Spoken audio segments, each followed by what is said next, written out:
Australia's Alyssa Healy struck a sensational record-breaking century as her side powered to a 71-run victory over England to win the Women's World Cup.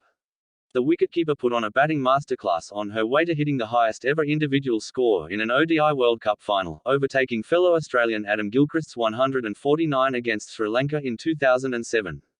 Healy hit 170 from 138 deliveries, putting her side in a dominant position before she was eventually out, stumped by Amy Jones off Anya Shrubsole, after surviving being dropped by Danni Wyatt on 41, as Australia made 356. England struggled to form partnerships in reply, despite an excellent century from Nat Siver as they made 285 all out. The 29-year-old had already scored a ton against Australia in their opening match of the tournament, which England also lost, and did so again in the final in Christchurch, including the only 6 of the match.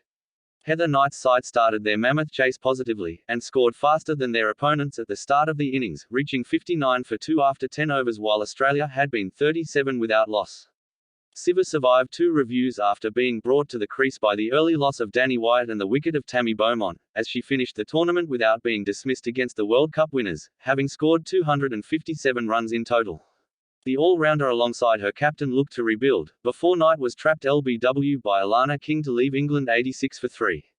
Jones and Sophia Dunkley were the next 2 batters to partner Siver, scoring 20 and 22 respectively, including a 50 partnership, but it was not enough to threaten Australia. England's highest partnership came with Siver alongside Charlie Dean at the back end of the innings, where they put on 65 for the 9th wicket, but it was too little too late. England's start to the tournament was plagued by fielding errors, which proved costly during their group stage defeat to South Africa, and improved as the competition went on, but these mistakes crept back into their final performance.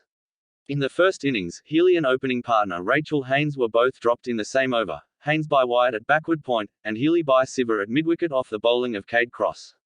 When England eventually managed to take their first wicket, with the score already at 160, Haynes top-edging a ball from Sophie Eccleston to Beaumont, Australia's run rate did not slow with the introduction of Beth Mooney, who was promoted to number 5, hitting 62 from 47. The wickets eventually began to fall, including captain Meg Lanning and Mooney in successive balls, but it was too late to have a meaningful impact on the total, with Shrubsole finishing as the pick of the bowlers with 3 wickets for 46 from her 10 overs. The result leaves Australia as holders of the Women's Ashes, T20 and 50-over World Cup titles.